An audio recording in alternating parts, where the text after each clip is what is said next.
I am Liam. I am 28 years old.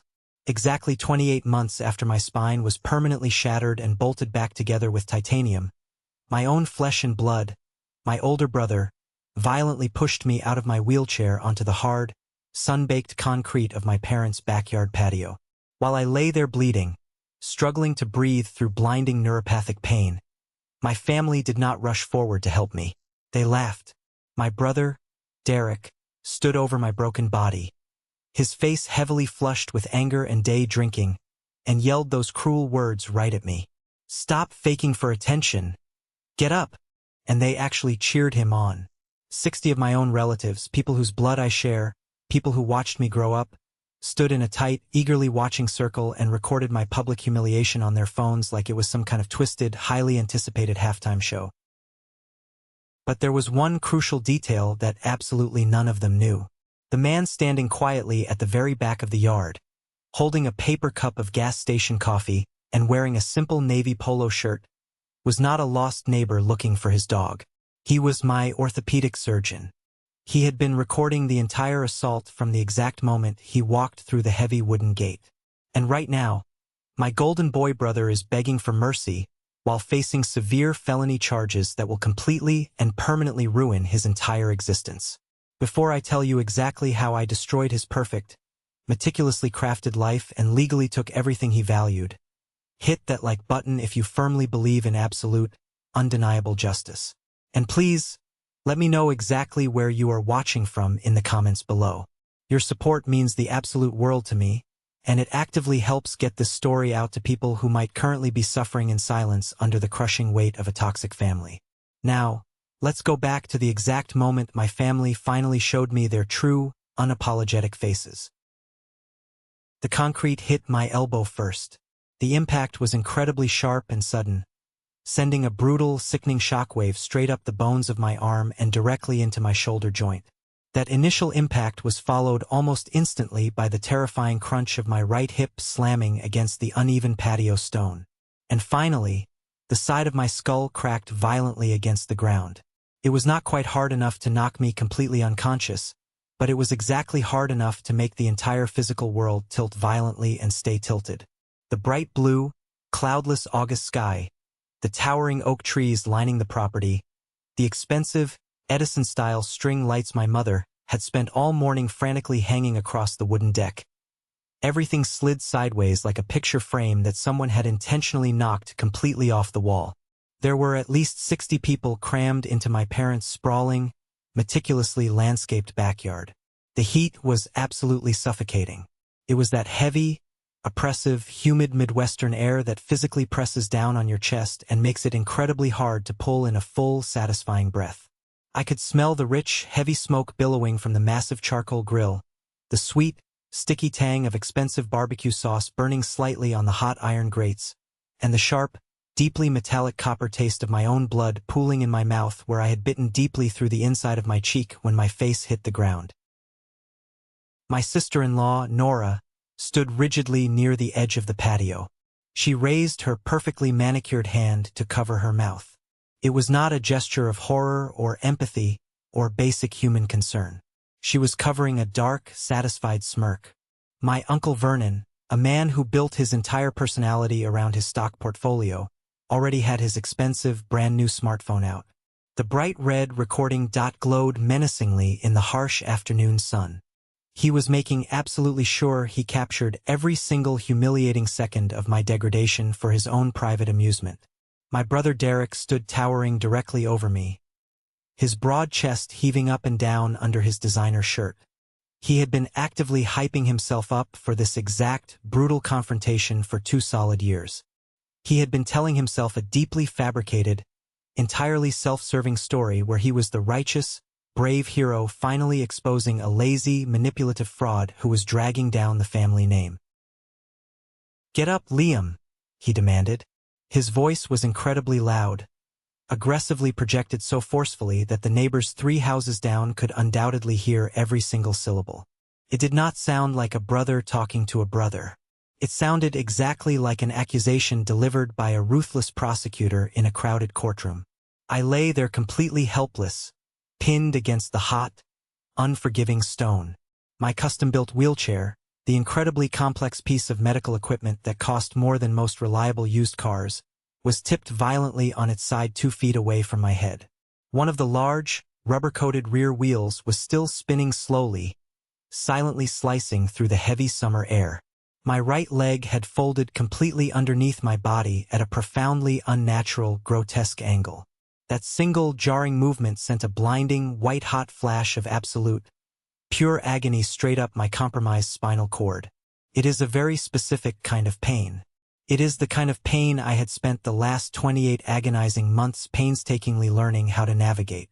It is the kind of pain you have to actively learn how to breathe around, taking shallow, calculated sips of air so you do not simply pass out from the sheer intensity of the neurological misfires. It is the kind of pain that completely and utterly erases the sharp edges of your peripheral vision, turning everything gray and vibrating, and makes every single sound around you, the laughter, the music, the clinking of glasses, seem like it is coming from miles away and deep underwater. And the massive family reunion just kept going right around me as if nothing of consequence had occurred. The upbeat country music blaring from the expensive outdoor Bluetooth speakers did not stop, nor did anyone bother to lower the volume. A younger cousin, entirely oblivious to the gravity of the situation, chased a bright red plastic kickball right past my head, his sneakers slapping the concrete inches from my nose. I was absolutely nothing to them. I was just a broken piece of patio furniture that a strong gust of wind had knocked over. I was a minor, pathetic inconvenience temporarily interrupting their potato salad, their cold beers, and their deeply entrenched gossip. I said, "Get up, Liam," Derek barked again, taking a heavy, deliberate step closer to my face. The sheer, unadulterated satisfaction vibrating in his voice was unmistakable. He was finally doing it. He was finally putting me in my designated place out loud, in broad daylight, in front of everyone who ever mattered to him. He desperately wanted to strip away my last remaining shreds of dignity and watch me physically crawl like a wounded animal. He wanted a full, tearful confession of my supposed deception. I placed my scraped palms flat against the rough, sun-baked stone and desperately tried to push my upper body off the ground. My arms shook violently, the weakened muscles immediately spasming under the strain, and then they completely, pitifully gave out. I collapsed back down. The harsh patio stone had aggressively peeled the top layer of skin right off the thick heels of both my hands. I could literally see tiny, sharp pieces of gravel and dirt pressed deeply into the raw, red meat of my palms. Little beads of dark, thick blood began to rise up around the grit, mixing slowly with the dust and my own cold sweat. Derek turned his back to me and faced the eagerly watching crowd, spreading his arms wide like a slick corporate lawyer delivering a career-defining closing argument to a captivated jury. He aggressively pointed a finger back down at my trembling, broken body. This was his grand finale. This was the exact moment he had meticulously rehearsed in his head during every single family holiday, every tense phone call, every time my overwhelming, crushing medical bills were casually brought up in conversation. He was completely ready to execute my character publicly and permanently. But he was completely, tragically blind to his surroundings. He had absolutely no idea that his ultimate executioner was standing perfectly still right behind him. Dr. Harrison was silently observing every single micro-expression, holding the exact, indisputable digital weapon that would effectively and permanently end Derek's lucrative career, his vast hoarded wealth, and his precious freedom forever. To truly, deeply understand the sheer magnitude of the betrayal that unfolded on that concrete patio, you have to fully understand the 28 months of pure, unadulterated, isolating hell that preceded it. I am a proud veteran. I served 4 rigorous years in the Army National Guard. Before the accident completely derailed my existence, I was the inherently athletic one in the family. I was the guy who casually ran half marathons for local charities, the guy who spent his precious weekends helping friends haul heavy oak furniture up 3 flights of narrow apartment stairs without breaking a sweat, the guy who absolutely never sat still. My body was my ultimate tool, my independence. Then came the fall. I was actively helping a fellow unit member entirely clear out a dilapidated, poorly maintained commercial storage facility when a heavily rusted, structurally compromised metal staircase completely gave way beneath my heavy work boots. There was no warning creak, no time to grab a railing. I simply dropped. I fell 2 full stories straight down, landing squarely and violently on compacted, rock-hard dirt and jagged, discarded scrap metal. I did not lose consciousness immediately, which is perhaps the cruelest part of the memory. I remember the exact, sickening sound my spine made when it completely shattered upon impact. It sounded exactly like a thick, dry, ancient tree branch violently snapping in half during a hurricane. The subsequent emergency surgery at Northwestern Memorial Hospital took over 7 grueling, bloody hours. Dr. Harrison, universally recognized as one of the most respected, brilliant, and utterly ruthless spinal surgeons in the entire state, meticulously opened up my back and literally, mechanically bolted my shattered vertebrae back together. I woke up days later in the sterile, beeping intensive care unit with 4 thick, heavy titanium rods and 12 massive screws permanently fused directly into my L3 and L4 vertebrae. The physical structural damage to my bones was catastrophic, but the severe, irreversible nerve damage was the true, unending nightmare that awaited me. My right sciatic nerve was permanently crushed and mangled in the brutal impact. When ordinary, able-bodied people casually hear the phrase nerve damage, they almost always assume it simply means numbness. They think you just casually cannot feel your leg anymore, like when you sit on your foot funny and it falls asleep. They are entirely, completely wrong. Neuropathic pain is highly active. It is aggressive, malicious, and it is entirely relentless. Imagine someone taking a thick, heavily rusted roofing nail and driving it directly into the center of your kneecap with a heavy steel hammer, and then simultaneously running a high-voltage, unpredictable electrical current right through that metal nail. That is exactly what my right leg feels like every single minute of every single day, 24 hours a day, without pause. The severe nerve damage also completely and permanently destroyed my proprioception. My brain simply, fundamentally no longer knows exactly where my right foot is located in physical space. That terrifying reality means my leg can simply give out underneath me, collapsing like a wet noodle, without even a fraction of a millisecond of warning. Therefore, I require a highly customized, heavily reinforced wheelchair just to navigate my basic daily life inside my apartment. Furthermore, I require a highly specialized, custom-molded composite leg brace that alone costs $4,500 out of pocket, just to be able to stand up for 5 agonizing, sweat-inducing minutes during closely monitored physical therapy sessions. But my family resolutely did not look at the dense medical charts. They explicitly refused to look at the undeniable titanium rods glowing stark white on the X-ray films. They obviously could not physically feel the raw electricity violently burning through my veins. All they saw, all they cared to see, was the exorbitant financial cost, the lowered social status, and the massive, undeniable inconvenience I had suddenly become to their perfectly curated lives. In the deeply twisted, highly competitive dynamic of my family, Derek was the undisputed, untouchable golden boy. He was 32 years old, a slick, fast-talking, aggressively ambitious vice president of sales at a massive cutthroat logistics firm downtown. He pulled in a massive 6-figure salary that he made absolutely positively sure everyone in the extended family knew about.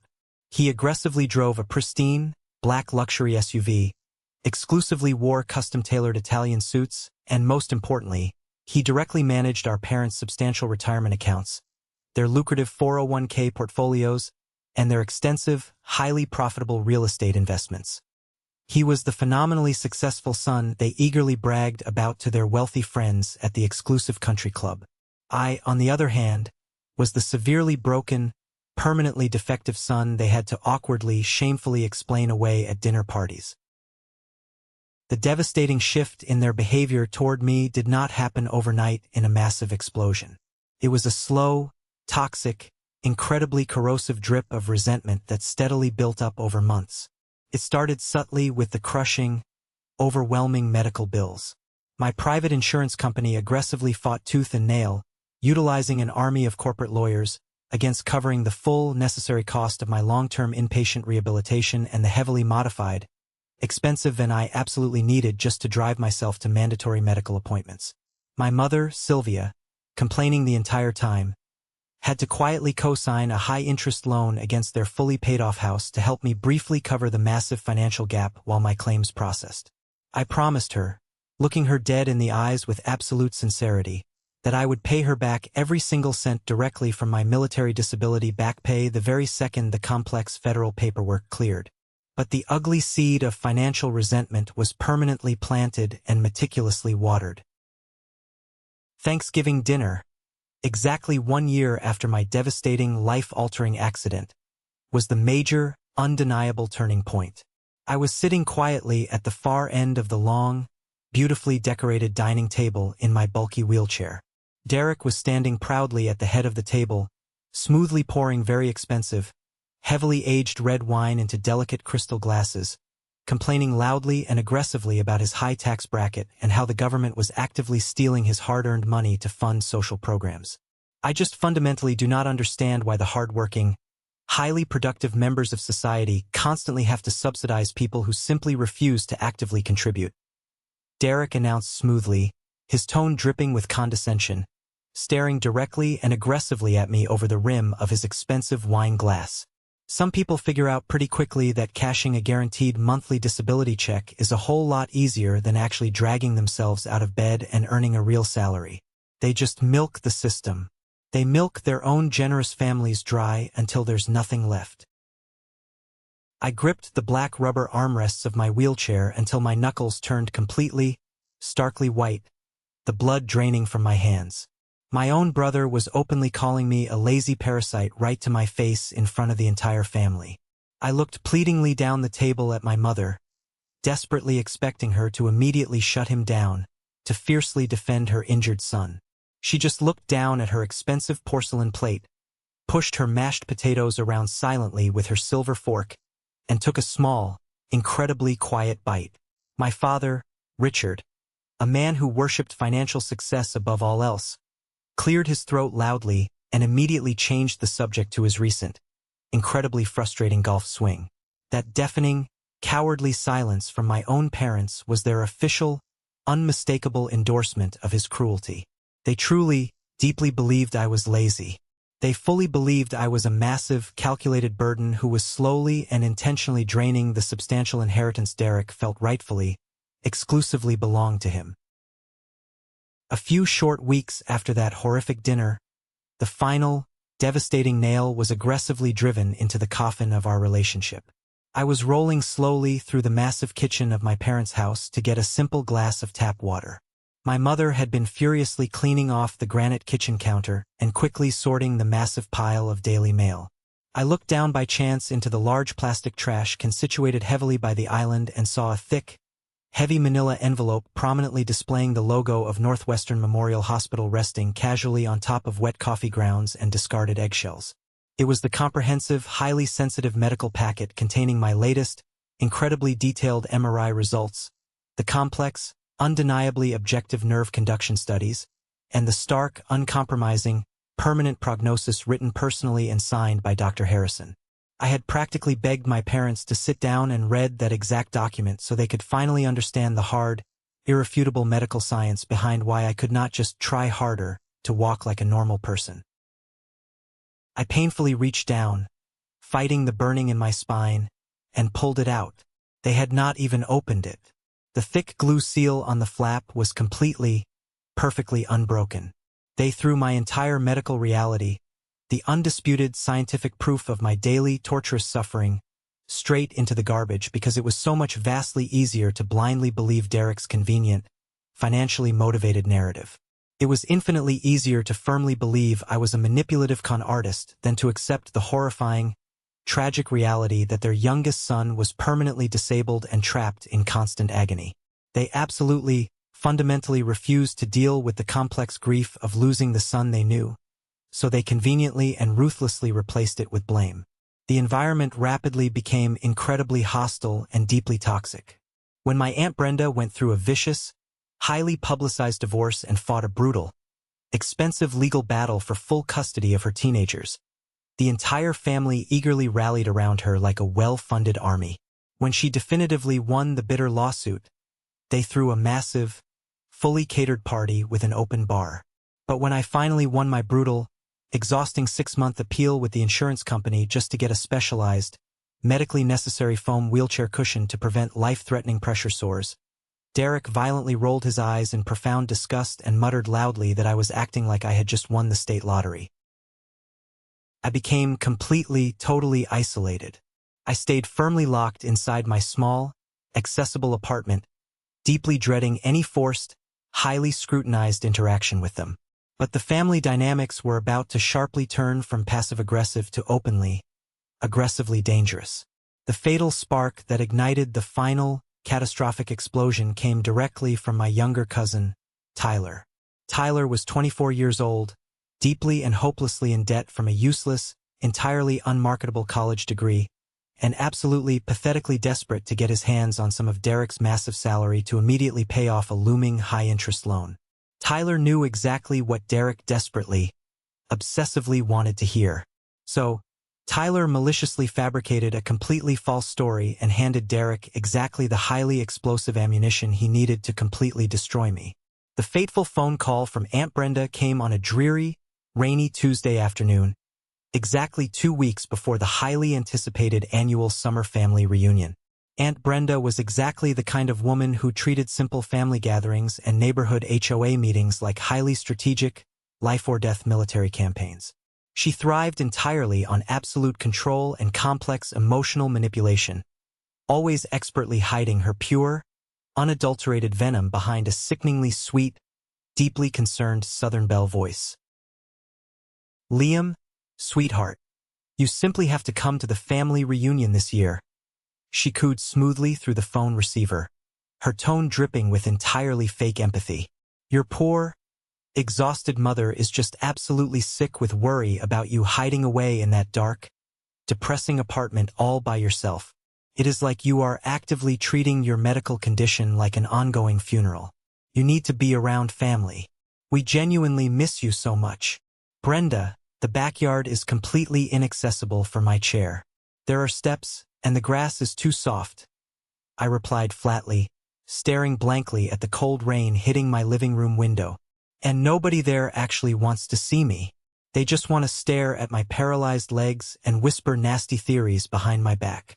That is entirely in your head, Liam, and it is very selfish and cruel of you to say," she snapped back immediately, the fake, sugary sweetness dropping for a fraction of a second to boldly reveal the cold steel underneath. "Do not intentionally break your mother's fragile heart. Be there at noon sharp. Dress nicely for the family photos.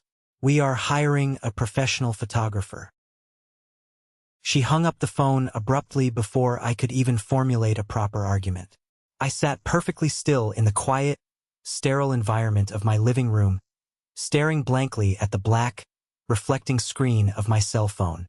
I knew deep in my gut, with absolute certainty, that I was walking directly into a carefully laid trap, but I did not realize exactly how carefully and maliciously the snare had been fully constructed until my father called me 2 days later. My father, Richard, never called me unless someone had died, or he urgently needed me to walk him through fixing a basic computer issue that he was too stubborn to Google. I answered the phone on the second ring, my stomach already tying itself into tight, painful knots. "We need to have a very serious, final talk about your little act, Liam," my father said immediately. His voice was freezing cold, completely devoid of any parental affection, warmth, or benefit of the doubt. "What act, Dad? What on earth are you talking about? Do not play stupid with me. It is insulting to my intelligence," he barked loudly into the phone, his anger instantly flaring. "Tyler saw you. He saw you at the local grocery store last Thursday evening. He said you confidently parked that ridiculous, incredibly expensive handicap van, got right out of that damn wheelchair, and walked straight into the store carrying a massive 50-pound bag of dog food on your shoulder. He said you walked perfectly fine. No limp, no brace, no pain. Just a perfectly healthy young man." My blood ran completely, terrifyingly ice cold. It was such a blatant, ridiculous, medically and mathematically impossible lie that for a long, dizzying moment, my brain simply could not properly process the words he was saying. "Dad, I do not even own a dog. I haven't owned a dog in 5 years. And last Thursday evening, I was at the downtown chronic pain clinic getting a massive, incredibly painful spinal epidural steroid injection just so I could sleep through the night without screaming. I have the official hospital paperwork right here on my desk. I have the discharge papers physically signed by the attending nurses and the doctor on call. Tyler has absolutely no conceivable reason to lie to this family. My father interrupted violently, his tone harsh and terribly, permanently final. But you do. You have a very expensive, very comfortable, fully subsidized lifestyle to maintain on our dime. Derek is absolutely furious about this revelation. He is already looking into hiring a top-tier aggressive lawyer to take immediate legal action to protect your mother's real estate assets, the family business, and the inheritance from you. He says it's disability fraud. I strongly suggest you show up to the reunion on Saturday, stand up on your own 2 feet like a man, and publicly apologize to this entire family for this sick joke, or you are completely, irrevocably cut off. Permanently. Do not test me. He slammed the phone down so hard it made my ear ring. I sat perfectly, unervingly still in my wheelchair, the heavy, suffocating silence of my apartment ringing loudly in my ears. Tyler lied. He completely, maliciously fabricated a deeply damaging story out of thin air because he absolutely knew it would make Derek overwhelmingly happy, and he knew Derek had the massive salary and the financial power to completely bail him out of his disastrous financial situation regarding his entirely wasted college fund. And my parents, the people who brought me into this world, the people who raised me, actively and consciously chose to instantly believe the broke, desperate, heavily indebted, lying nephew over the concrete, irrefutable medical records they deliberately and maliciously threw in the garbage. This was absolutely no longer just about toxic family resentment or the inconvenience of my disability. This was a highly coordinated, vicious, strategic effort to frame me as a criminal fraud. They were actively, intentionally building a massive false narrative to legally and socially cut me completely out of the family, to fiercely protect their precious, hoarded inheritance, and to finally aggressively wash their hands of the broken, disabled son. If they could successfully convince themselves and absolutely everyone else in their social circle that I was entirely faking, they would not have to feel a single ounce of crushing guilt for totally abandoning me in my darkest hour. I slowly wheeled myself over to my small desk, my heart hammering violently against my ribs in a slow, steady, terrifying rhythm. Deep, genuine anger is a very funny, highly unpredictable thing. When it gets hot enough, when it burns aggressively past the point of blind rage, it actually turns completely, terrifyingly freezing cold. I did not want to cry. I did not want to scream loudly or violently punch a hole in the drywall. I wanted to burn their entire fabricated, hypocritical house of cards to the absolute ground, and I intensely wanted them to watch it burn while realizing they lit the match. I calmly opened my laptop and deliberately pulled up my secure, password-protected hospital patient portal. I systematically found the direct, private office number for Dr. Harrison. It was a massive, almost absurd long shot. Top-tier, highly sought-after orthopedic surgeons are incredibly busy, massively powerful people. They definitively do not get involved in petty, toxic family drama. But Dr. Harrison was definitively not just any surgeon. During my darkest, most utterly terrifying days in the inpatient rehab facility, when the relentless, agonizing neuropathic pain made me seriously, rationally want to end my own life just to make the burning stop, he sat silently by my hospital bed for a full, uninterrupted hour after his brutal 12-hour surgical shift ended, calmly talking me down from the absolute ledge. He deeply, profoundly understood the complex psychological warfare of severe, life-altering physical trauma. He hated injustice almost as much as he hated spinal decay. I dialed the number with a perfectly steady hand and firmly demanded the receptionist put me directly through to his private line. When he finally answered, sounding deeply exhausted, I did not waste a single precious second of his time with pleasantries. "Dr. Harrison, it is Liam. I need a massive, completely unprecedented personal favor." I explicitly explained the entire horrific, deeply twisted situation to him. I told him in detail about the unopened medical records residing in the kitchen garbage can, about Derek's highly aggressive, lawyer-backed financial threats regarding the family inheritance, and about Tyler's completely fabricated, utterly malicious grocery store story. I told him with absolute certainty that I was walking directly into a fully loaded firing squad on Saturday afternoon, and I desperately needed an entirely unimpeachable witness. I needed a highly respected, heavily credentialed medical professional with ultimate, unquestionable authority to stand physically in that yard and verify objective, undeniable reality to a mob that wanted to execute me. Dr. Harrison was entirely silent for a long, deeply agonizing moment. I could clearly hear the faint, rhythmic scratching of a heavy pen on paper on his end of the secure line. "Liam," he finally said, his deep voice dropping low and becoming dead, terrifyingly serious. "I have actively treated severe spinal trauma patients for over 25 years. I have personally seen affluent families tear each other to absolute shreds over money, wounded pride, and sheer physical inconvenience. I have watched wealthy parents completely abandon their own flesh and blood because they simply could not handle the depressing aesthetic reality of a highly visible wheelchair in their perfect living room. What exact time does this ridiculous party start?" "Noon. I will be there exactly at 1 o'clock, he said firmly, leaving absolutely no room for debate. "Do not tell a single, solitary soul I am coming. Let them show exactly who they are." I hung up the phone. A deep, profoundly unsettling, incredibly dark calm washed entirely over my body. I was absolutely not going to a fun summer family reunion anymore. I was going to a highly volatile, active crime scene, and I was bringing the lead medical investigator directly with me. Saturday arrived with a punishing, relentless, utterly suffocating wave of intense heat.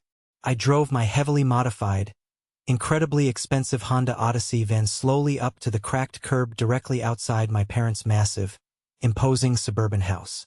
The heavy hydraulic ramp whined loudly and mechanically as it slowly lowered my heavy wheelchair onto the uneven concrete driveway. The entire, perfectly manicured street was completely lined end-to-end with the highly expensive, freshly washed cars of my various relatives. Before I could even forcefully roll myself toward the large wooden backyard gate, my Uncle Marcus pulled up violently to the curb in his pristine, dark blue Porsche 911. He revved the powerful, finely tuned engine aggressively before finally killing the ignition, ensuring that absolutely everyone in a 3-block radius implicitly knew he had arrived.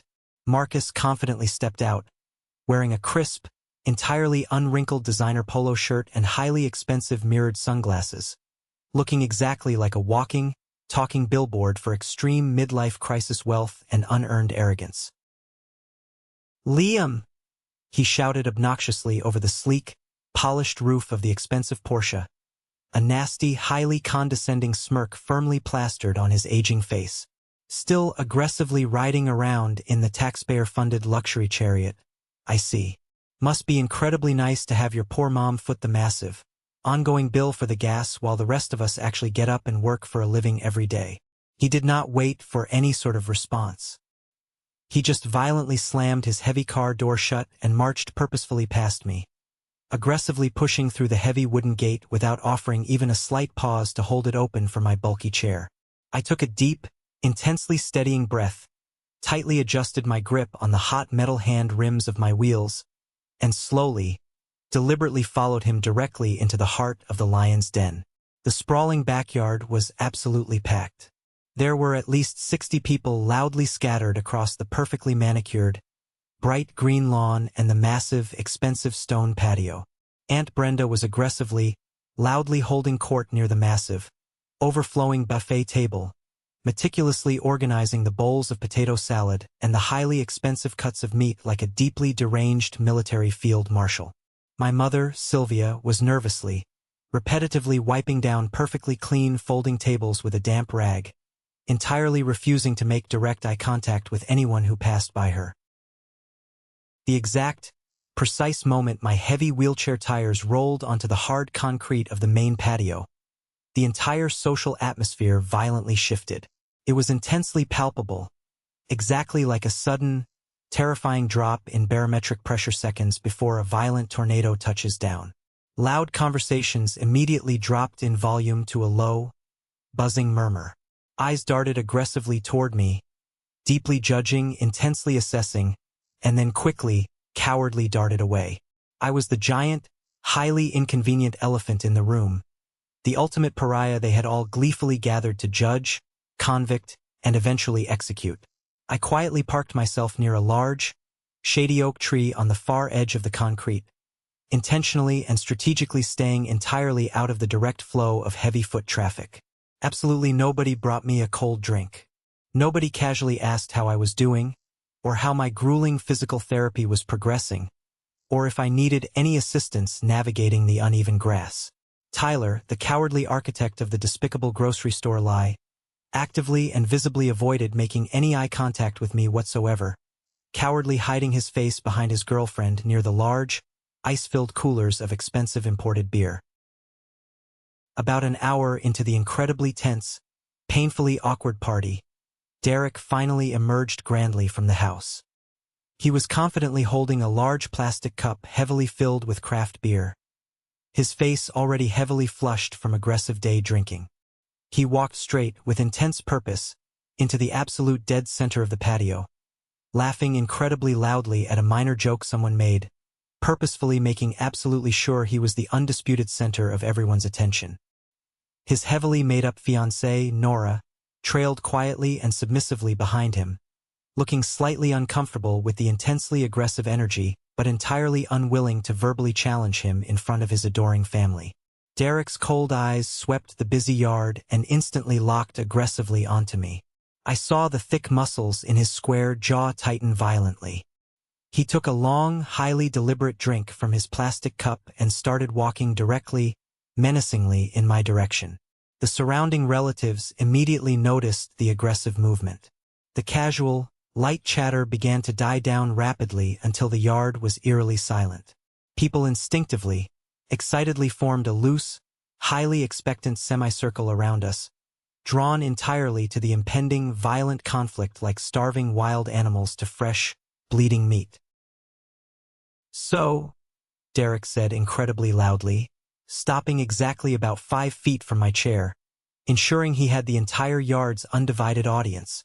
"I hear you have been doing some incredibly heavy lifting lately, casually hitting up the local stores, effortlessly carrying massive 50-pound bags of dog food on your perfectly healthy shoulders. It is a completely miraculous medical recovery, Liam. Praise the Lord for this absolute, undeniable miracle." A few older uncles chuckled meanly and deeply in the background. Aunt Brenda aggressively stepped forward from the crowd, tightly crossing her arms over her chest, ready to strike. "We have all explicitly heard the absolute truth about it, Liam. It is truly, deeply disgusting.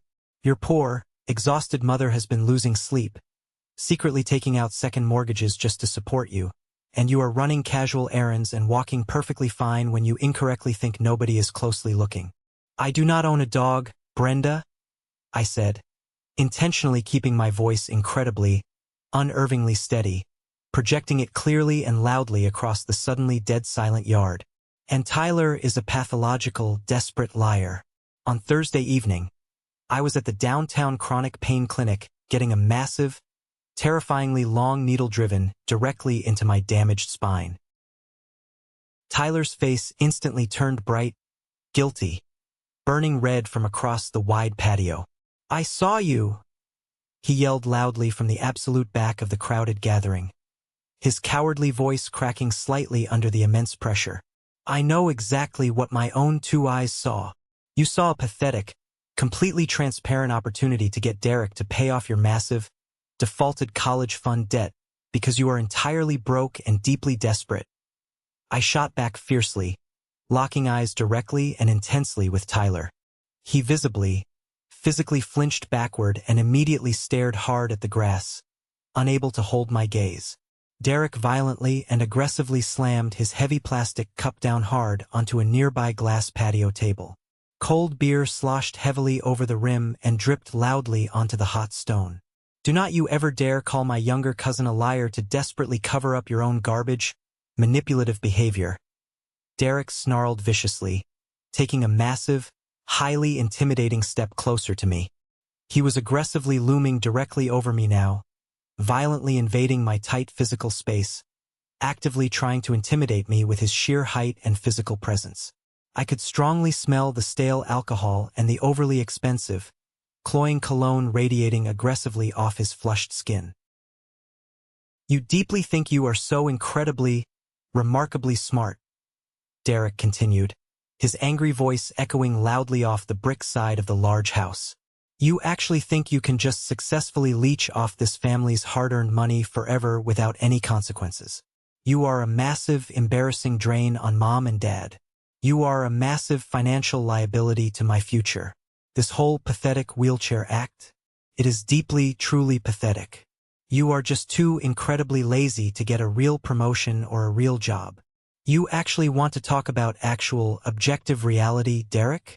I asked softly, intentionally keeping my hands resting loosely and completely relaxed on my wheels, entirely refusing to break my intense eye contact with him. "Or do you just desperately want to boldly perform this little, pathetic play for your captive audience?" That single, entirely defiant sentence pushed his fragile ego completely over the absolute edge of human reason. Uncle Marcus instantly and excitedly pulled his expensive phone out of his pocket and held it up extremely high, the camera lens aimed directly and unblinkingly at us. "I am actively recording this right now," Uncle Marcus announced proudly, his voice booming to the eager crowd, "for the permanent legal record. Because it is about damn time somebody finally held you legally and socially accountable. I deal with complex lawsuits against pathetic frauds all the time, and I know exactly how to document this evidence." The large crowd murmured in loud, excited, highly vocal agreement. My mother stood completely, terrifyingly frozen near the large sliding glass door, her trembling hands clutched tightly over her chest. She actively watched her eldest, golden son verbally abuse and threaten her permanently disabled youngest son, and she did absolutely, positively nothing to stop it. She let the abuse happen. "Accountable?" Derek whispered darkly, a highly cruel, incredibly ugly smile spreading slowly across his deeply flushed, angry face. "Yeah, let's physically hold you accountable right now." He lunged forward with explosive, entirely unhinged speed. Before I could even begin to brace my deeply compromised body, Derek violently grabbed the heavy metal armrests of my wheelchair with both of his large hands. With a violent, twisting, incredibly forceful upward heave, he aggressively yanked the entire heavy chair entirely sideways. Gravity instantly and ruthlessly took over. I deeply felt the horrifying, stomach-dropping, terrifying sensation of complete weightlessness for a split second before I was thrown violently, completely out of control through the hot summer air. The hard, incredibly unforgiving, sun-baked concrete rushed up aggressively to precisely meet my fragile body. And right at that exact, terrifying, life-altering moment, looking over the broad shoulders of my loudly laughing, actively recording, deeply cruel family, I clearly saw the heavy wooden gate loudly click open. A distinguished man in a crisp navy blue polo shirt and wire-rimmed glasses stepped completely silently onto the green grass. He was casually holding a paper cup of gas station coffee. Dr. Harrison had finally arrived, and he was intently watching every single brutal second of it unfold. I hit the hard stone incredibly hard, my already damaged hip taking the absolute, unforgiving brunt of the brutal, forceful impact. The pain was an immediate, entirely blinding white flash that violently stole the remaining breath directly from my burning lungs. The cruel, mocking laughter of my entire extended family aggressively washed over me as Derek stood tall, heavily panting, victorious over my bleeding, broken body. "Stop faking for attention," Derek yelled down aggressively at me, pointing his finger like a loaded gun. "Get up." I honestly thought the worst was finally, mercifully over. I was so incredibly, dangerously wrong. The real, devastating storm hadn't even begun to truly break. The searing heat of the sun-baked concrete was the first thing that truly registered in my brain after the violent impact. I lay there on my side, my right leg twisted underneath me at an angle that defied basic human anatomy. The physical pain was not just a sensation. It was a loud, roaring entity inside my own head, drowning out the ambient noise of the suburban neighborhood. I tasted the heavy, metallic tang of blood in my mouth. Above me, Derek stood like a conquering gladiator. He had just violently assaulted his physically disabled younger brother in broad daylight, and he looked incredibly proud of himself. He looked down at me, his chest heaving, his face red with a sickening mixture of alcohol and pure adrenaline. "I said get up, Liam," Derek roared, pointing his thick finger down at my face. "Drop the pathetic act. Let's all watch you drop the act right now. The gravy train ends today. You are done stealing from our parents. You are done ruining my inheritance." I desperately tried to push myself up. I placed my bleeding palms flat against the rough patio stone. My arms shook violently under the immense weight of my own body.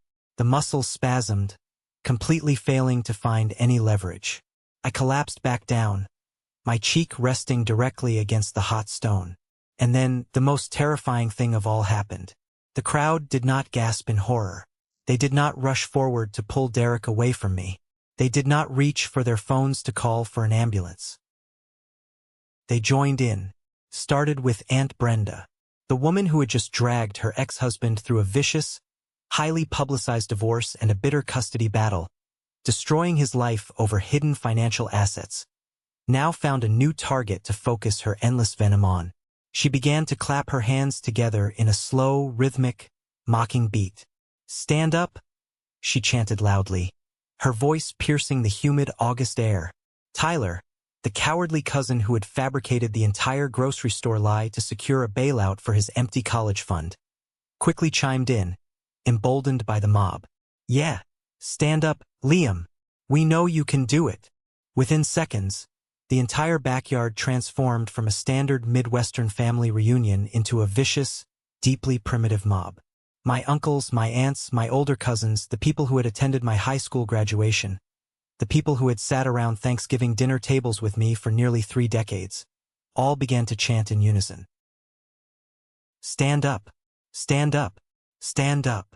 It was a wall of sound, 50 voices merging into one terrifying, rhythmic demand.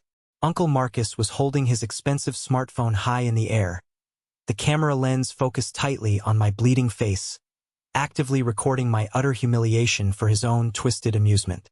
He was probably planning to show the video to his wealthy friends at the country club, laughing about how he helped expose a massive family fraud.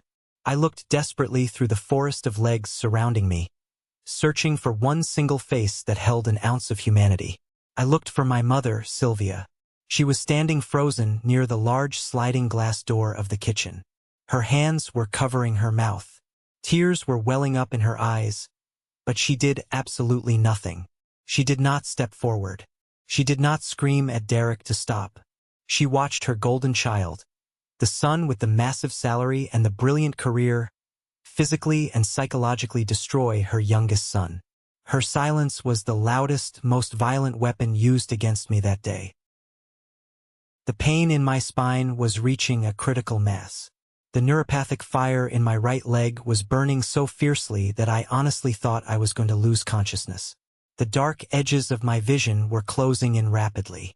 I closed my eyes, resigning myself to the brutal reality that I was completely, utterly alone in the world. My family was dead to me. This patio was the funeral for every single relationship I had ever valued. But the chanting suddenly stopped. It did not fade away gradually. It cut off instantly, like a thick, heavy cable being cleanly severed by a massive pair of bolt cutters. The sudden, absolute silence in the crowded backyard was incredibly jarring. The only sounds left were the sizzling of abandoned burgers burning on the hot grill and the distant, oblivious barking of a neighbor's dog. I painfully opened my eyes and slowly turned my head. Derek had frozen completely still. His aggressive posture had vanished. His jaw was slightly open, and he was staring wide-eyed over my body toward the back of the patio. Uncle Marcus had slowly lowered his recording smartphone, his arrogant smirk entirely wiped from his aging face. Aunt Brenda's hands were frozen mid-clap. A man had stepped directly into the center of the hostile circle. He was of average height, in his late 50s, with graying hair at his temples. He wore a simple, unbranded navy blue polo shirt, khaki trousers, and wire-rimmed glasses. He held a half-empty paper cup of cheap gas station coffee in his left hand. He looked completely ordinary, like a high school history teacher or a local accountant. But the aura of absolute, unwavering authority radiating from him was palpable. It was Dr. Harrison. He did not look angry. He looked completely, chillingly clinical. He looked at my family the exact same way a scientist observes a particularly disgusting colony of bacteria under a bright microscope. He took a slow, deliberate sip of his coffee. He swallowed, cleared his throat softly, and looked directly into Derek's deeply flushed face. "Get your hands off my patient," Dr. Harrison said. His voice was not loud. He did not yell. But the tone was so heavily laden with absolute authority, so deeply saturated with cold, hard danger, that it carried clearly across the entire yard. Derek blinked rapidly, clearly deeply disoriented by this sudden, confident interruption. "Who the hell are you?" Derek demanded, trying desperately to inflate his chest and reclaim his lost dominance. "This is a private family residence. You are trespassing. Get the hell out of here before I call the police." Dr. Harrison ignored Derek entirely. He crouched down beside me on the hot concrete with the smooth, practiced grace of a man who had done it 10,000 times before. He completely ignored the blood on the stone. "Liam," he said softly, looking directly into my eyes, "rate the pain for me, 1 to 10. Be honest." 8. I whispered hoarsely, my voice cracking from the dry heat and the shock. "Maybe a 9. My hip." Dr. Harrison ran his highly trained, incredibly gentle hands along my right leg, expertly feeling the alignment of the joints through my jeans, carefully avoiding the expensive, complex leg brace. His expression hardened into a grim, deeply furious mask. Possible lateral collateral ligament tear on top of the existing structural trauma, Dr. Harrison announced, speaking more to himself than to me. He stood back up to his full height and turned slowly to face the terrified crowd of my relatives. He locked his cold, analytical eyes onto my mother, who was still cowering by the glass door. "Someone bring his wheelchair over here. Right now," Dr. Harrison commanded. For a long, tense second, absolutely nobody moved. They were all paralyzed by the sudden, terrifying shift in the power dynamic. Then my sister-in-law, Nora, practically ran across the patio, grabbed the heavy handles of my overturned wheelchair, righted it, and quickly rolled it over to us. She looked absolutely terrified. Dr. Harrison reached down, grabbed me securely by my belt and my left shoulder, and lifted my heavy body completely off the concrete and back into the padded seat of my chair with a single, practiced motion. "Now," Dr. Harrison said, turning his full, devastating attention back to Derek, "to answer your highly aggressive question. My name is Dr. Jonathan Harrison. I am the Chief of Orthopedic Surgery at Northwestern Memorial Hospital. I am the lead surgeon who personally bolted your brother's shattered spine back together 28 months ago. The yard was so quiet you could hear the wind rustling the leaves in the oak trees." The color completely, rapidly drained from Derek's flushed face. He looked exactly like a man who had just stepped off a massive cliff in the dark and was currently waiting for the brutal impact. "I perform highly complex spinal fusions," Dr. Harrison continued, his voice echoing in the dead silence. "I oversee Liam's intensive physical therapy. I closely monitor his aggressive pain management protocols. I consult weekly with a team of leading neurologists regarding his heavily crushed sciatic nerve. I know every single millimeter of his medical reality." Uncle Marcus, trying desperately to salvage his shattered pride, aggressively puffed out his chest and took a bold step forward. "Well, doctor, you must be incredibly proud of your handiwork, because your supposedly paralyzed patient seems to walk around local grocery stores carrying heavy bags of dog food just fine when nobody is actively looking. We have eyewitnesses." Dr. Harrison slowly turned his head to look at Uncle Marcus. The doctor smiled, but the smile did not reach his cold eyes. It was a terrifying expression. "Ah, yes," Dr. Harrison said smoothly. "The famous grocery store miracle. Let us deeply examine that highly fascinating medical anomaly right now." Dr. Harrison casually reached into the front pocket of his khaki trousers and pulled out his sleek, large-screen smartphone. He held it up high over his head, aggressively facing the silent, captivated crowd. He tapped the screen twice. A high-resolution, starkly black-and-white X-ray image completely filled the bright screen. "This is Liam's lumbar spine," Dr. Harrison announced loudly, his voice carrying the weight of absolute, undeniable scientific truth. He spread 2 fingers across the glass screen to vividly zoom in on the complex image. "Do you see these bright, white vertical lines?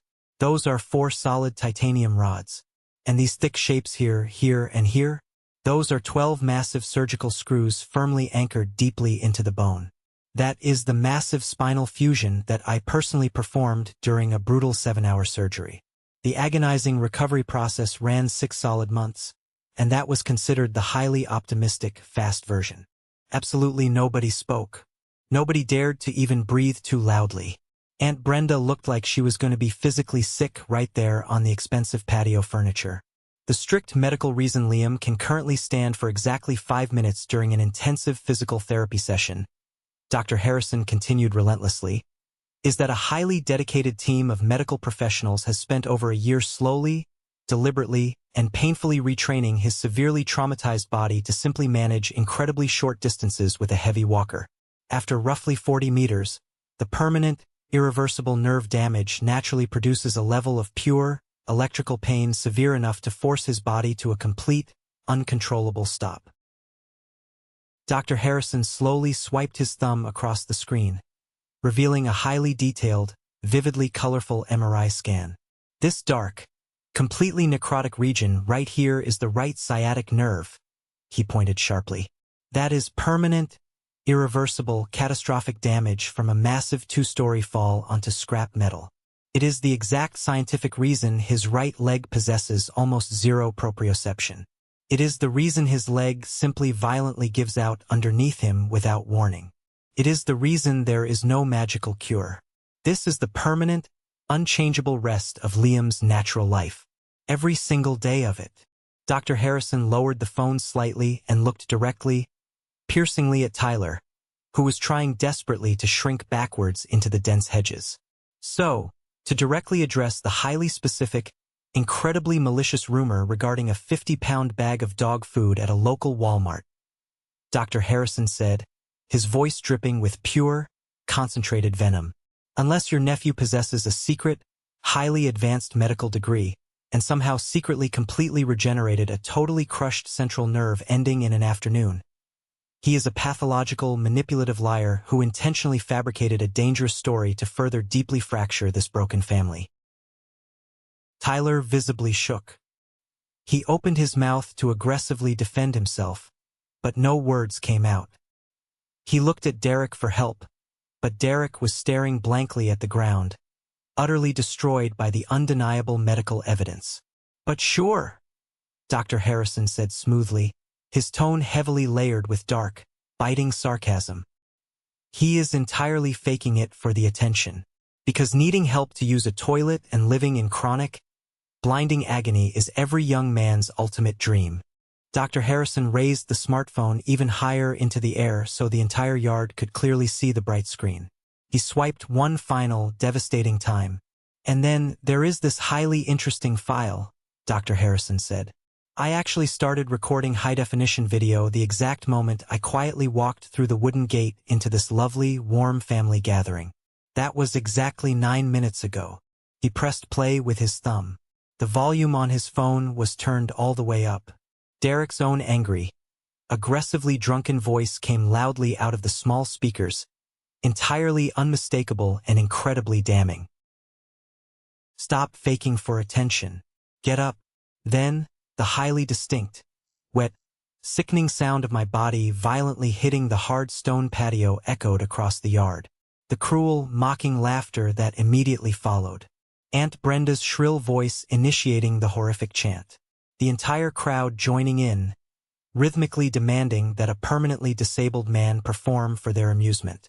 Dr. Harrison let the damning video run for a full, agonizing 30 seconds while 60 people were forced to stand completely still and actively listen to themselves commit a heinous act of group cruelty. And then he abruptly stopped the playback. "I recorded absolutely all of it," Dr. Harrison said calmly into the heavy, suffocating silence. "The unprovoked physical assault, the vicious verbal abuse, the coordinated group intimidation, the public, highly traumatic humiliation of a severely disabled man on the ground by his own blood relatives while uncles eagerly filmed it for fun." He slowly turned his head toward Uncle Marcus, who had aggressively shoved his own phone deep into his pocket and was currently backing slowly away toward his expensive Porsche. "You are absolutely not the only one who came here today to actively collect legal evidence, Marcus," Dr. Harrison said coldly. "And frankly, my footage is significantly better framed." Derek stumbled awkwardly backward and caught himself heavily on the edge of the large picnic table. "Wait," Derek stammered loudly, his voice cracking violently under the immense pressure. Everybody thought. The evidence. It all genuinely seemed." "You completely thought wrong, Derek." Dr. Harrison sharply cut him off, his voice dropping a few freezing, terrifying degrees. "No, let me formally correct that statement. You did not think at all. You did not actively ask one single basic question in 2.5 years. You did not request one single medical record. You did not pick up the phone and call one of his many doctors. You did not spend 10 minutes trying to understand what your own brother has been actively living through. You arrogantly decided he was a liar because it was significantly easier than accepting the fact that sometimes terrible, random things happen, and you simply did not want to be financially inconvenienced by his tragedy." Dr. Harrison reached deeply into his wallet and pulled out a crisp, heavy, white business card. He held it out directly toward Derek between 2 fingers. "That is my personal attorney, Clara Vance," Dr. Harrison announced loudly. "She is a senior managing partner at a massive downtown firm, and she aggressively handles high-profile disability rights litigation. She is incredibly ruthless, and she is very, very good at her job."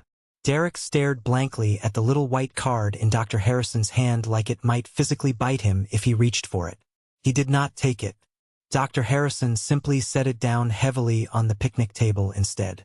"I will be personally filing a detailed police report this evening for the highly aggravated assault of a severely disabled person," Dr. Harrison stated clearly, outlining the absolute destruction of Derek's future.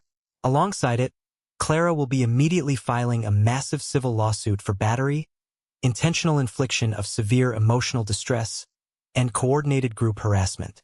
I will be handing over my video evidence directly to the detectives."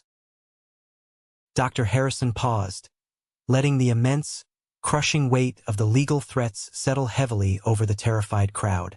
Then he delivered the absolute, final, devastating blow. "Furthermore," Dr. Harrison continued smoothly, "I strongly suggest you heavily consider how this highly documented incident is going to aggressively play out on the local news networks this week. Because this is precisely the kind of sensational, enraging story those stations aggressively run with for days. A disabled veteran, violently assaulted by his own wealthy, successful brother at a family reunion. He is not even a real veteran," Aunt Brenda foolishly blurted out, desperately grasping at absolutely any straw she could find. "He was just in the National Guard. Army National Guard, honorably discharged." Dr. Harrison corrected her instantly, his smile as thin and sharp as a surgical scalpel. "Those official service records permanently live directly in the VA system, which fundamentally means this matter can aggressively become a federal issue incredibly quickly. Did you know that violently assaulting a disabled military veteran carries massive, enhanced felony penalties at the federal level? I didn't either, until Clara walked me through the entire penal code yesterday afternoon." Dead, terrifying silence. The burgers on the massive grill were completely burning now, sending thick, black, noxious smoke curling high up into the bright August sky. Absolutely nobody reached over to flip them or pull them off the fire. Dr. Harrison moved smoothly around behind my heavy wheelchair and took the large rubber handles firmly in both hands. "We are officially leaving," Dr. Harrison said simply, dismissing the entire family as completely irrelevant. Liam has an urgent appointment at the emergency room, which I will be aggressively documenting tonight as directly assault-related injuries. Those massive medical bills will attach directly to the impending civil suit. The expensive leg brace is visibly damaged from the heavy fall. That is another $4,500. The chair frame is slightly bent. Call it $3,000 more. We will aggressively itemize absolutely every single cent of it. He started pushing me strongly up the concrete path toward the driveway. Behind us, 60 terrified, ruined relatives stood perfectly still in the exact same loose, broken circle. The exact same people who had happily chanted at me to stand up, who had aggressively called me a pathetic liar to my face, who had loudly applauded my brother for violently shoving me onto the hard concrete. All of them were slowly, painfully arriving at the horrifying understanding that the person they had just completely humiliated had professionally recorded every last one of them actively committing a hate crime in broad daylight. "Wait!" Derek's voice cracked cleanly down the middle, thick with absolute terror and impending doom. "Wait, Liam, please. I am incredibly sorry. I didn't know the truth. None of us knew the actual truth. Please." I did not turn my head around. Dr. Harrison kept pushing me steadily, relentlessly up the path. We reached the heavily modified van. Dr. Harrison expertly eased me carefully into the front passenger seat, quickly collapsed the heavy chair down, loaded it efficiently into the back, and came around to get in and start the powerful engine. Derek aggressively ran up across the manicured lawn and banged the flat of his heavy hand aggressively against my passenger side window. "Liam, please. I am so incredibly sorry. Please, just roll down the window and talk to me." I looked at him calmly through the thick glass. He was my older brother. He was the person I had shared a small bedroom with for 16 years. The person who had taught me how to throw a baseball in the park. The person who, exactly 20 minutes ago, had violently pushed me out of my wheelchair onto hard concrete in front of our entire extended family because he deeply cared more about his inheritance and his bloated ego than his own flesh and blood. I slowly pushed the button, lowering the electric window exactly 2 inches. "You deeply want to know the absolute worst part of all this, Derek?" I asked incredibly quietly. He nodded extremely fast, his eyes wide and utterly desperate, hanging entirely on my every word. "I literally called you 3 separate times right after the initial fusion surgery," I said coldly. "I left you highly detailed voicemails. I texted you the exact dates. I practically begged you to come to my medical appointments so you could explicitly hear the grim prognosis straight from him. I tipped my head a fraction of an inch toward Dr. Harrison in the driver's seat. I did that so you wouldn't have to simply take my word for any of it. But you never came. You never even called me back. You actively chose to boldly believe I was a manipulative con artist instead of accepting that your own brother was permanently, horribly hurt." "I just honestly thought," Derek stammered, fresh tears spilling down his red face. "No," I firmly interrupted him. "You absolutely did not think. That is the entire fundamental problem. You just wanted to protect your money." I rolled the heavy glass window back up firmly against his desperate hand. Dr. Harrison smoothly pulled the van out of the driveway and onto the quiet suburban street, and I actively watched my brother get smaller and smaller in the side mirror until the final turn took him completely away forever. Let's pause for a moment. Thank you for staying with me this far. You're truly amazing. Please help me by liking the video and commenting the number 1 below so I know you've been here with me until this point. This not only helps more people discover this story, but also lets me know that my experiences mean something to someone. Your support is the greatest motivation for me to keep sharing the rest of this journey. The bustling emergency room at Northwestern Memorial was absolutely packed for a Saturday evening. However, Dr. Harrison walked me straight through the crowded triage area, spoke incredibly quietly with the attending physician, a woman he obviously knew from medical conferences, and had me placed in a private exam room within exactly 20 minutes. The detailed scans officially confirmed Dr. Harrison's initial grim suspicion. I had suffered a severely torn lateral collateral ligament in my right knee from the violent impact. That meant another incredibly expensive, painful surgery scheduled for that coming Thursday. It meant another massive setback in the slow, grinding, deeply exhausting work of actively clawing back any tiny fraction of the mobility I had left. It meant weeks of grueling recovery. "Why did you really come to the house today?" I quietly asked Dr. Harrison while we sat in the sterile room waiting on the orthopedic consult to formally read the detailed films. He was incredibly quiet for a long moment, slowly turning his empty coffee cup over and over in his capable hands. "I have treated complex spinal trauma patients for over 26 years, he finally said, his voice heavy with experience. "I have watched more affluent, seemingly perfect families than I can actively count completely come apart over a devastating injury exactly like yours. I have watched them actively decide it is infinitely easier to believe someone is faking an injury than to accept that human life is terrifyingly random, and there is no specific villain to point a finger at to make it make sense.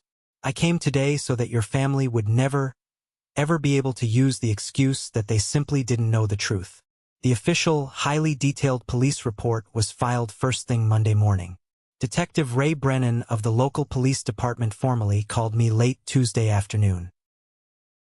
"I have thoroughly gone through the clear video footage, the doctor's sworn statement, the photographs of your injuries, and the extensive medical records," Detective Brennan stated over the phone. "I will be completely honest with you, Liam. This is about as incredibly clear-cut as one of these cases ever gets. Your older brother aggressively put his hands on you, violently pushed you out of your wheelchair, and caused a heavily documented new physical injury. In this state, that is formally classified as aggravated battery against a person with a severe physical disability. That is a Class 2 felony. What exactly happens now?" I asked, my heart pounding slightly. "We formally issue an active warrant. He will be physically arrested at his home or his workplace, then officially arraigned in front of a judge, probably inside of 48 hours. With video evidence this pristine, the aggressive state's attorney will rapidly move forward whether or not you personally want to pursue it. I want you fully prepared for the fallout." "I am completely prepared," I said, entirely lacking hesitation. Derek was officially arrested very publicly on Wednesday morning. 2 uniformed officers walked directly into the glass-walled corporate lobby of his massive logistics firm, handcuffed him loudly in front of his entire sales team and several major clients, and marched him out to a waiting squad car. He posted a massive cash bail by that same late afternoon.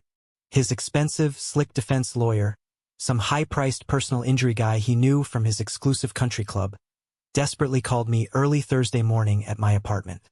"My deeply remorseful client wants to actively apologize and make all of this right financially," the lawyer said smoothly, dripping with fake charm. "He is absolutely devastated by his actions. If you would be highly willing to ask the aggressive state prosecutor to quietly drop the felony charges, this massive misunderstanding could all go away completely quietly." "I am not the one aggressively pressing the charges," I said coldly. "The state is prosecuting him. You should probably talk to them." Right, the lawyer quickly pivoted. "But if you officially went on the legal record firmly telling them this was all just a minor misunderstanding between 2 brothers who had a little too much to drink." "It absolutely wasn't a misunderstanding," I interrupted sharply. "It was a violent assault, clearly recorded on high-definition video, in front of 60 willing witnesses, with a pristine audio recording of him loudly saying my name and demanding I stand up. There is absolutely zero gray area in this event. He intentionally pushed me out of my wheelchair because he firmly decided I was faking a disability to steal his inheritance. That is not a misunderstanding. That is a choice he actively made out loud. Have a nice day." I hung up the phone aggressively. The massive, highly coordinated civil lawsuit was officially filed that Friday morning. Clara Vance, the ruthless attorney Dr. Harrison had recommended, sat firmly across a massive mahogany desk from me in a sleek downtown office with a wide window full of the gray Chicago skyline. "We are aggressively suing Derek individually for severe battery and intentional infliction of extreme emotional distress," Clara stated clearly, sliding a thick, heavy folder across the desk to me. "That part is entirely straightforward. The evidence is bulletproof. But I deeply want to talk to you about something significantly bigger, if you will let me. What exactly do you mean by bigger? Your Uncle Marcus, your Aunt Brenda, every single adult relative who actively joined that horrific chant. Clara leaned forward intensely over the desk. They actively created a coordinated, highly hostile situation and eagerly participated in the targeted harassment of a disabled person. Under the strict laws in this state, that is highly actionable. And I can legally name every single one of them as co-defendants in this lawsuit. You want me to officially sue my entire extended family? I want you to send a massive, undeniable message that actually lands and stays permanently landed, she said passionately. Liam, I have personally handled hundreds of these exact cases. Disabled individuals violently abused, falsely accused, and deeply isolated by their own relatives who have quietly decided they are faking for money. It is far more common than anyone wants to admit, and it almost never gets formally reported. You know exactly why? Because the disabled person is usually isolated, financially dependent on the abusers, and utterly terrified of losing the only weak support system they have. So, they stay quiet, and the abuse gets worse. They stay quiet, I repeated softly. But you do not have to, Clara firmly stated. You have something almost none of my clients ever have. You have impeccable documentation. You have a highly respected surgeon willing to walk into a federal courtroom and forcefully testify. You have a crystal-clear video of the entire horrific event. You have the ultimate ability to aggressively drag this out of the dark shadows and directly into the harsh light on your specific terms. The shocking story violently broke on the local evening news that upcoming weekend. Disabled veteran violently assaulted by wealthy brother at family reunion. Surgeon recorded everything on camera. The heavily blurred footage went up aggressively online early Monday morning. Faces were carefully blurred out by the news station's legal team to avoid defamation, except for Derek's flushed face and mine.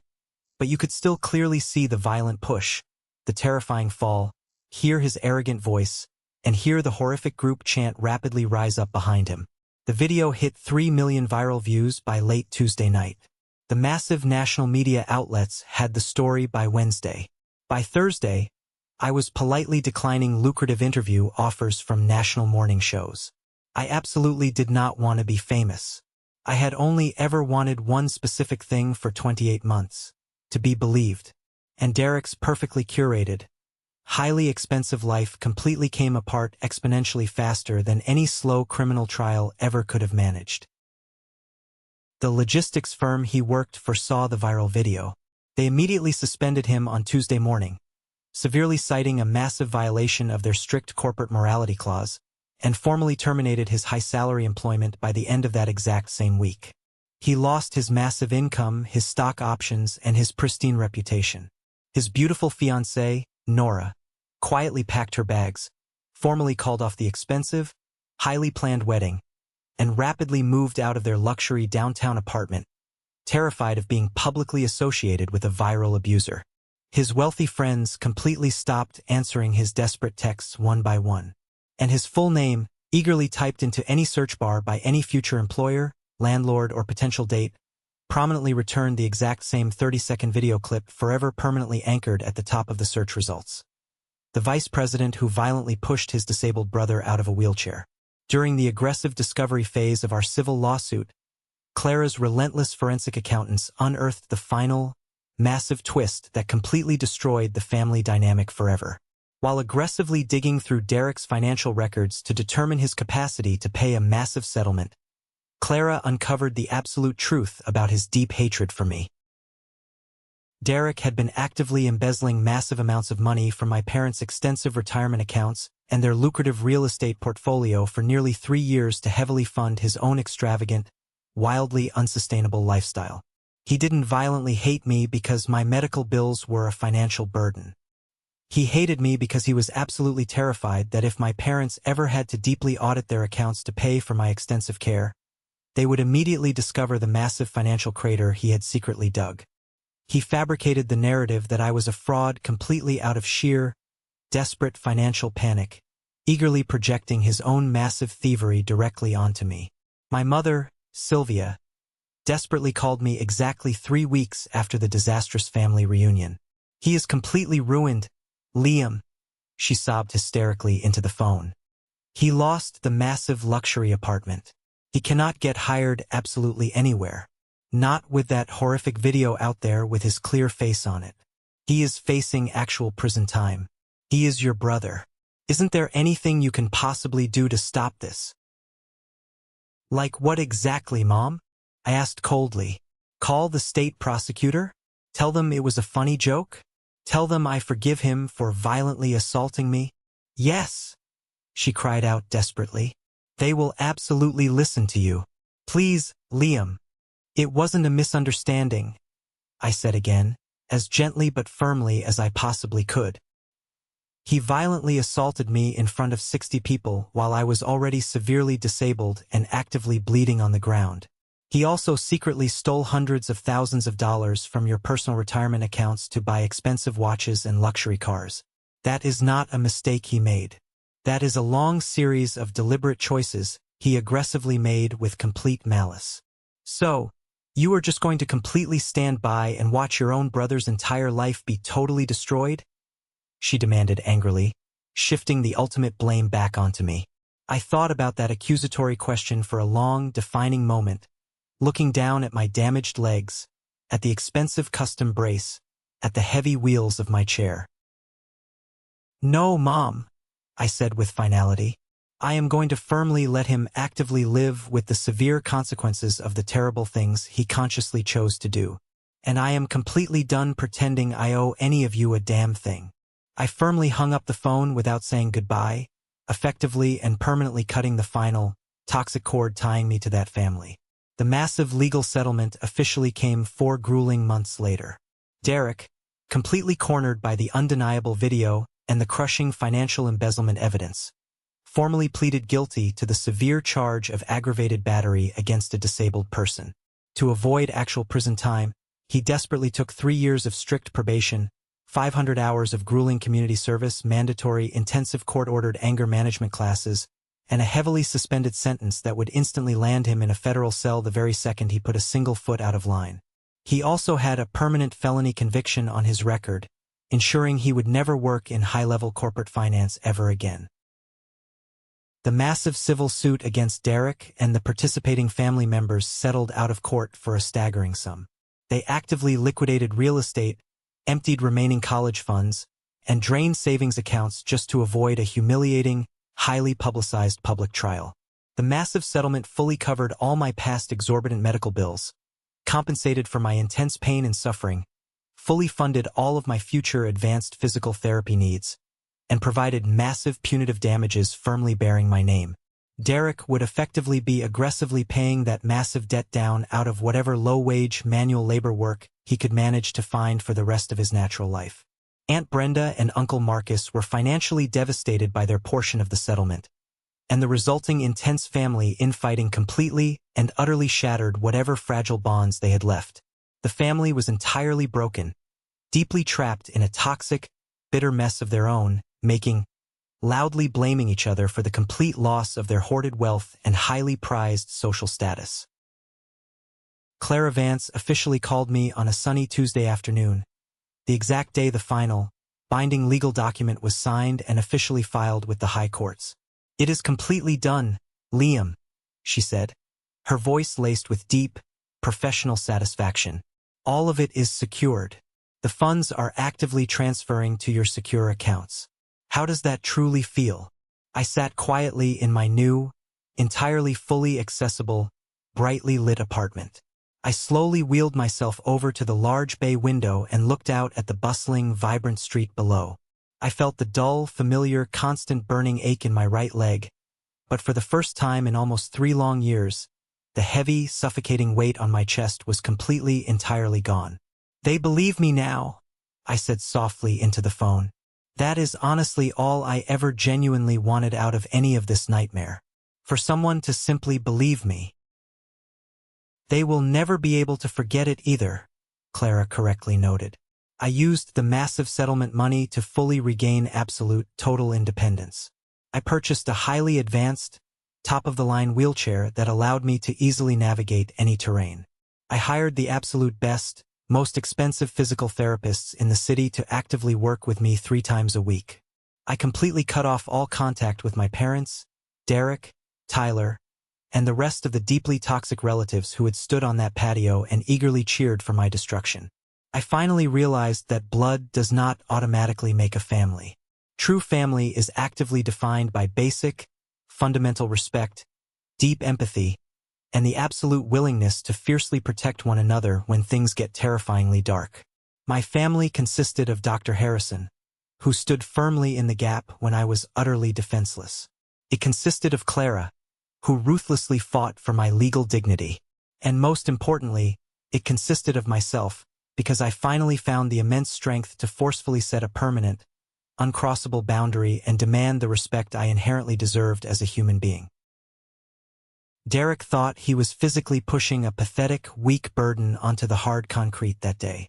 He had absolutely no idea he was actively providing the exact catalyst I needed to firmly rise up and legally burn his entire fraudulent empire to the ground. He wanted everyone to completely see the truth, and in the end, that is exactly what happened. They saw exactly who he was, and they saw exactly who I was. Thank you so much for listening to my story. It's not easy to revisit these dark moments, but I share them because I know someone out there is struggling with a family that refuses to see their pain. Never let anyone, especially your own blood, convince you that your reality isn't valid. Have you ever faced something similar with your own family? A situation where they chose their comfort over your truth? Share your story in the comments below, and don't forget to like and subscribe so you don't miss the next journey. Stay strong.